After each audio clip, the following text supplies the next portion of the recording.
Kurt Lewin, the renowned psychologist and researcher, said it well. There's nothing so practical as a good theory. Well, how about 10 good theories? To improve your ability to lead, here are 10 of the best-known leadership theories in 5 minutes. First are what was originally called the great man theory. It postulated that great leaders are born, not made. You either have it or you don't. And then it tried to identify the set of attributes that all of these natural-born leaders have in common. While it's now become clear that leadership is actually learnable, there's indeed truth to the notion that some people inherently have more leadership gifts than others. So this was a good start. It spawned something called the trait theory of leadership, a line of research that examines which individual characteristics we should pursue to lead effectively. The upside is that it's easy to understand. Be like this and people will follow you.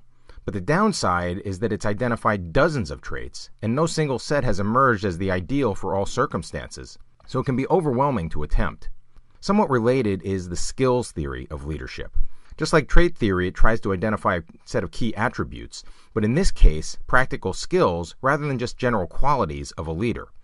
The bottom line on this one is, if you want people to follow you, you need technical skills in your field. That is, you need to be good at what you're doing so you have some credibility.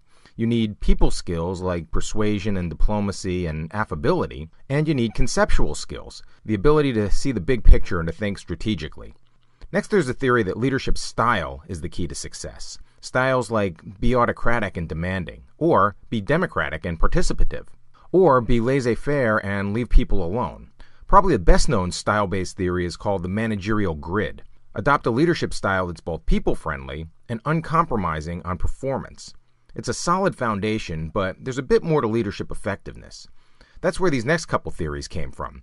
Situational leadership theory argues that there's no one-size-fits-all model. Certain traits and skills and styles fit better in one situation than another, so the leader must adapt. For example, coaching a high school boys team may imply a somewhat different approach than coaching high school girls. Same objectives and standards perhaps, but to get great results might require more of a disciplinarian for the boys, but a highly relational coach for the girls. A closely connected idea is called the contingency theory of leadership. Whereas the situational leadership approach assumes that the situation is static and the leader should adapt to it, the contingency theory assumes that the leader's default style is also pretty much fixed. Maybe he's more task-oriented than people-oriented.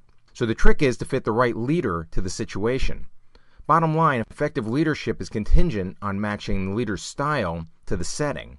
In the coaching example, it would mean to find and install the right coach, rather than hoping the current coach will adapt his or her style to the situation.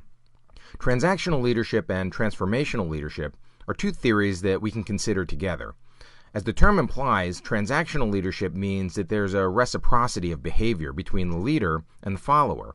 People will follow based on the incentives in place. So the leader's job is to find the right mix of rewards and punishments, and then closely monitor what's going on.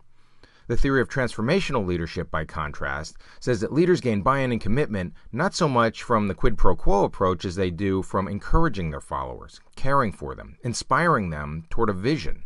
In short, they get results by proactively transforming the environment and the relationships, cultivating followership, rather than paying for it or punishing non-compliance like the transactional leader does.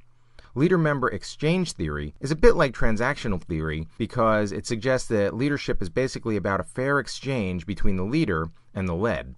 But it goes further to say that the exchange creates an in-group and an out-group with respect to the leader. And that, in turn, affects people's performance and willingness to stick around. In a way, it's just like being back in high school. There was the in-crowd, and then there were the rest of us, and that can have some dysfunctional consequences. So the theory suggests that leaders may want to address their tendency to alienate people. And then there's servant leadership theory, which is kind of a blend between transformational and transactional leadership. Boiled down to its essentials, it says that if a leader makes a priority of identifying and meeting followers' needs, serving rather than being served, that leader creates an environment of trust and cooperation and reciprocal service, and ultimately, higher performance. It's been popularized in recent decades by many researchers, but it goes back a lot further than that. Much of Jesus' influence, for example, was and still is a result of compassion and service and sacrifice. People follow out of love and gratitude rather than out of compulsion or fear. Alright, that's 10 of the major theories in leadership, and there are important truths in each. The better you know them, the better you're likely to lead.